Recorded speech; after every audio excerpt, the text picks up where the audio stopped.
Trains have started running from the new Grand Central station in Belfast. The rail line to Lisburn, which has been closed for more than 3 months, has reopened. The main bus and train services to and from Belfast are now operating out of the new station. From there, our community correspondent Mark Simpson reports. One small whistle signified the start of a big change in Belfast, a fully operational transport hub, with train and bus services under the same roof. Just after 8 o'clock this morning, the first train left the new station for Dublin. Shortly after 9 o'clock, the first train arrived at the new station from Portadown. Amongst many of the passengers coming and going, there was some excitement. Amazing, it was fabulous, it was great to be part of a historic moment for Belfast, and this is just an amazing station. Brilliant, it's absolutely brilliant. A long time in waiting for it, but sure it's great. It's nice to see the change, the development, the future as well. This opens a lot of potential for Northern Ireland. Extra lines, new routes and stuff, expansion. I better let you get in the train, you're going to miss it. Indeed, nice to talk to you.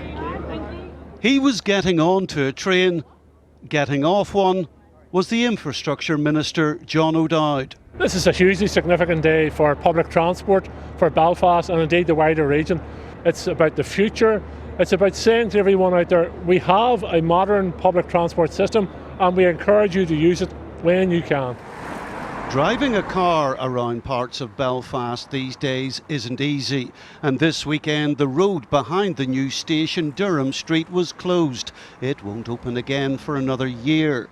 TransLink say they're doing their best to try to keep disruption to a minimum. There is a feeling out there that you're forcing us all to use the bus and the train. Is that your strategy here? We always knew whenever we were building Belfast Grand Central that there would be some disruption, and we knew that the solution to that was sustainable transport and to encourage modal shift. So, it is part of it, and it is what we hope when people do that modal shift, they then stay with public transport then after the construction is finished.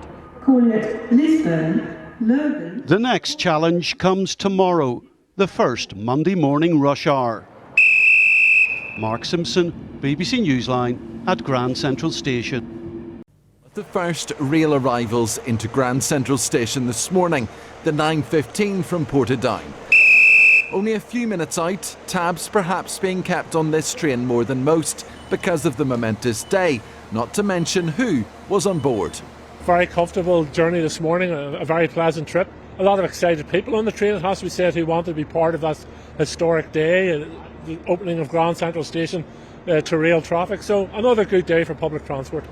Bus services have been running at Grand Central for several weeks.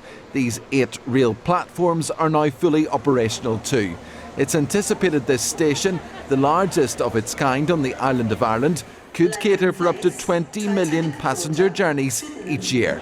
Hollywood, Marino. It's a real milestone for the station, but also a real milestone for public transport as well. This is an opportunity to grow our public transport network and to enable more services, more frequency and more capacity both across our bus and our rail network, and integrate it all together in one station like this is just fantastic.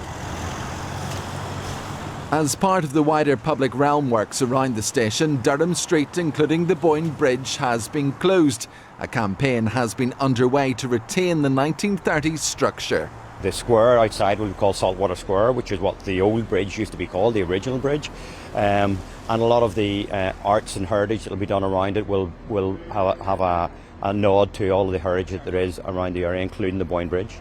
Work on the train station and wider roads improvements have been impacting congestion around the city, including the daily commute for those using the M1 and Westlink. We're working very closely with the Department for Infrastructure, and we've a lot of mitigations in place. A lot of those are about encouraging more people to use public transport, but also looking at traffic light sequencing and junctions as well to make sure that they're well managed. 0935 Northern Ireland Railways service to Portadown. It's certainly not an option for everyone, and my job as Minister is to improve our public transport network, and I'm committed to doing that.